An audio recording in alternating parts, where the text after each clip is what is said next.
everyone, for staying with us on the program. President Bola Tinubu today met with traditional rulers from across the country. Today at the State House in Abuja, the traditional rulers were led by their chairman and co-chairman, the Sultan of Sokoto and the Oni of Ife. The president sought the help of the rulers in securing the nation and support for his government to give the Nigerians the benefit of what he promised at the campaigns. The president spoke on the decision to remove subsidy, among several other things. Let me allow you to listen to him. To me, I don't want to very many. But the Nigerian project is of paramount importance to me. That's why I'm here.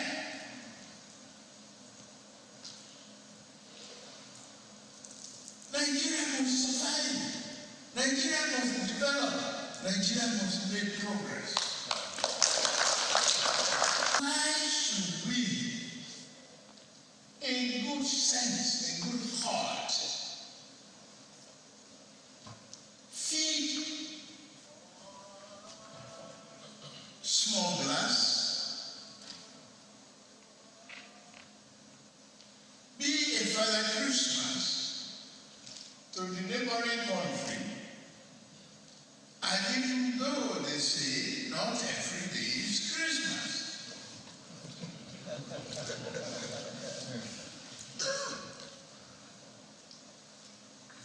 So, the elephants, that's what's going to bring Nigeria to its heel, is the subsidy.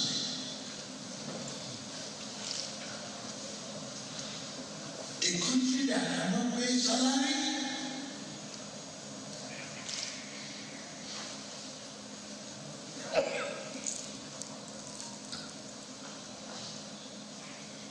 and the same potential. We encourage ourselves. I think we did the right thing. That's President Tinubu today. He spoke for about 20 minutes, the traditional rulers. President Tinubu also met with Governor Mutfwang of Plateau State at the State House in Abuja. The meeting yesterday was held behind closed doors and lasted about an hour. And reason for the meeting was not made public, but it was assumed it touched on the security situation in the Plateau, especially the recent wave of attacks in Mango local government area of the state. I have joining me tonight the Executive Governor of Plateau State, Governor Mutfwang. Thank you so much, Your Excellency, for joining us. Thank you, Sheol. Good evening, Nigerians. Your meeting with the president, how did it go? Fantastic meeting. I was privileged and honored to have a meeting with Mr. President at very short notice. Like you rightly said, the meeting centered around the challenges of security in the Plateau. And I found Mr. President full of listening ears, full of determination to deal with the issues. And I think it's going to be a welcome change. Did he offer any kind of support? Is there an understanding of the problem? And what was his response in terms of support that he could give? Yes. The response of Mr. President was reassuring. His understanding of the problem was quite comforting. And certainly, Mr. President is obviously showing that he has a political will to deal with the issues. And he is about to set up the security architecture, rejig the security architecture in the country. And I'm sure it's going to come with a new vigor, with a new sense of patriotism and nationalism that I'm sure we will be able to have some respite at the end of the day. I'll come into your own view, I mean, as a chief executive yourself of a state, and what your own advice would be to the chief executive of Nigeria, which is the president, because there are a lot of anticipation, and those who think that there are paths that the president should go and the paths that he should not go. I'll come to that in a moment. Thank you. From your own point of view, as the governor of Plateau State, What did you identify as the problem? Yes, Sharon, it's been a problem that has built up over the years and has become a sort of a vicious cycle. The first fundamental issue is that there is the breakdown of trust, both intra-communities and inter-communities, which open the flanks for, of course, eventually non-state actors who have the weapons of violence to come into the situation and have further escalated the situation. And therefore, we are having a situation now where a lot of people who we are yet to fully identify are coming into the fray. So there's a lot of attacks and reprisals, attacks and counterattacks, but by and large, we're seeing a pattern that is emerging. In Plateau State, I can tell you that 80% of the situation is pure genocide simplicity. Against the people of the Plateau? Against the people of Plateau. Who are these people? Well, the people say they are foreign mercenaries. Communities report to us where they see people dressed in black clothes with hood, coming in their hundreds, sometimes 3 on a motorbike, and you could find 50 motorbikes at a stretch or even more. And they come, attack, and they run away. A few that have been caught cannot even speak any Nigerian language. And so the question we've been asking, who sent them? Who called for them? Even assuming that there was a crisis in that community between, say, a herder and a farmer, who called for help from these foreign mercenaries? These are questions the security agencies must help us to unravel. So, I mean, and I'd like to know, are there a certain community that is being targeted, or, I mean, over the years?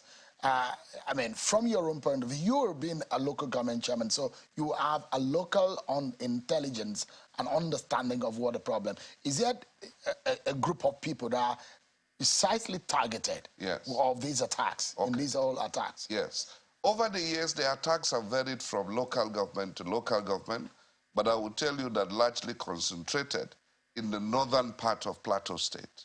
And, but in the last 1 month, strangely and somewhat coincidentally, it has shifted to the local government, my own local government, which is Mangu, Mangu local government, and the local government where my deputy is from, which is Riom. They have been under intense siege, as it were. Do you think that this is targeted? It's difficult to say no to that proposition because Mangu has been in Hausa, they call it Tudundasira. That means it is a safe place to be. And then suddenly, without any provocation, it has come under such intense barrage of foreign attacks. And therefore, we begin to ask, why Mangu at this point? And now Riom. And now Riom at this point. You understand that 4 people were killed a few days ago? Last night, 4 people were killed in Mangu local government. In conservatively shown, I'll put it that in the last 3 weeks, we have buried not less than 150 people. In Plateau State alone? In Mangu local government. In Mangu local government. And as I'm talking to you, we have not less than 30,000 people scattered in various IDP camps that we are having to deal with now. How many communities are people deserted? Do you have an idea? As in the immediate attacks, we certainly have something close to 12 to 15 communities that have been attacked and displaced. But I can tell you that overall, on the plateau, even before I emerged as governor, we had 64 communities that had been taken over and even renamed from the traditional names of those communities. So is this a case of genocide and land grabbing? It is difficult to say no to that understanding. Genocide is an intentional act to wipe out a certain group of people. Absolutely. So why would these people come and want to wipe a group of people? Have they been a threat to them, or what exactly is going on? Sheun, Plateau is a beautiful land. Plateau is God's gift to mankind. You need to take a tour of Plateau, you see the beauty of the land. And suddenly, I think the land has become in contention. It is not about whether the land is enough to contain everybody. It is greed, wanting to take over and to have dominion over the land. Are these areas grazing areas that are in contention? No, they are farming lands. They are farming lands. Traditionally, But what had happened... They are also lush. Yes, they are for very grazing. lush. They are very lush. But traditionally, the understanding between farmers and herders is that during the farming season, the herders don't touch the farms. And we had mechanisms in place where when cows stray into farms, there's a community arrangement that these issues are settled. But this is beyond that. You know, when you come and even prevent people from farming, and you take it over with cows, and then it becomes questionable. What is the motive? I mean, speaking with a few people, they said, look, they can identify the problem or the attraction of these invaders and attackers to two things: mining activities and the fertility of the land on the plateau. Absolutely. Because I can tell you that the Directorate of State Security, the DSS, has battled terrorism in some parts of Plateau in the last 1 year plus, getting to 2. And the only reason we can fathom where those terrorists came in and to occupy that land in Kanam, in Wase, is because of the presence of mineral deposits. And it's also part of the Bauchi Gombe Trough, where oil has been discovered. So, yes, there is a direct correlation between insurgency, terrorism, and natural wealth. Because when we wonder how these number of people, the invaders, will come into the communities, they will do the attack and they leave, and they are unstopped, unchecked, and they do it over and over and over again. Very well.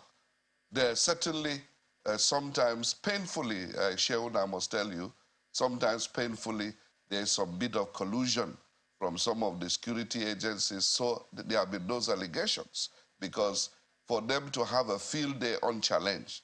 But that's why I told you in the last 1 year plus, the DSS has done a fantastic job on the plateau in trying to repel some of these terrorists. And I'd like to ask you, you are in charge now. You have the responsibility. The liabilities are on the land. The equation is now between you, who is the leader of the people, the governor, the security, the man in charge of security of Plateau State, and against these invaders. Are you resolved to use any measure whatsoever to stop these people? Yes, Sheun, the determination and resolve is absolutely there. But again, you know that our security architecture places a limitation on us. That's why I had to approach Mr. President for a new approach to the issue.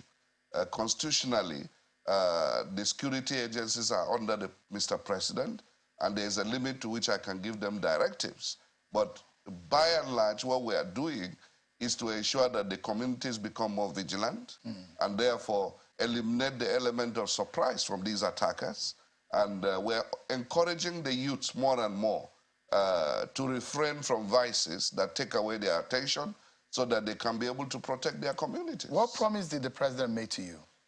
The president made a promise that help will soon be on the way. I'd leave it there. Okay. I mean, and it comes to the point that I've had a lot of people in our agenda-setting conversation that said, look, it's the seriousness of the kind of people, since you said that the president had talked about setting the architecture, the kind of persons that the president, because these issues are very serious issues. Yes. I mean, from your own point of view, what are the kind of persons do you think that the president should be considering for us to be able to deal with this problem? Thank you, Sheun. I took opportunity to urge Mr. President, and I think he's already thinking in that direction, that we must bring back professionalism into the armed forces, into the security architecture. We must be able to take away politicians who are likely to be subjective in the analysis of the situation, bring in core professionals, both in the Ministry of Defense, in the National Security Advisor's Office, and let there be a synergy. I'm sure when you bring in core professionals, there will be less bias and therefore there will be less interference, and people will be able to do their jobs objectively. People will, I mean, I've mentioned the NSA's office, and those who have said like, more of our problems is more of policing, internal policing problem, not a military force problem. I mean, the caliber of person they said it has to be at the very top. What did he tell the president about? I can tell you, Sheun, that we are blessed with professionals in every arm of the security architecture. The president must identify people who have been suppressed in some of those organizations because they do not have any godfather, and therefore must be able to allow them to come up and do the job to which they have sworn to do to protect the nation. My final questions to you, I know you're a Christian, so you probably will. Did you see the video of Governor El-Rufai, former Governor El-Rufai, which was interpreted as to the issue of religion and ICE being used in politics? A lot of reactions have gone to that. Did you see that video? I listened to the video clip, and I hope Governor El-Rufai, whom I hold in very high esteem, would one day explain to Nigerians the context in which he said those things. I'll give him the benefit of the doubt that he does not mean to cause a conflagration in this country. I therefore want to use the opportunity to call on leaders across the nation. This is the time for nation building. This is a time for bipartisanship. This is a time for us to be able to speak like statesmen. And I'm glad when the president addressed the governors, he spoke like a statesman. And I believe that this is a time that every leader must find the statesman in him and make sure that we are able to advocate peaceful coexistence in this country so that Nigeria can develop at the pace it was meant to develop. Governor Caleb Mutfwang, it's a pleasure having you. Thank you, hopefully, when things improve and how things progress in the Plateau, kindly please reach out so that we can let Nigerians know what you're doing there. Thank you so much, and I wish you the very best. Thank you, Shehu. Thank you so much. Thank you, Nigeria.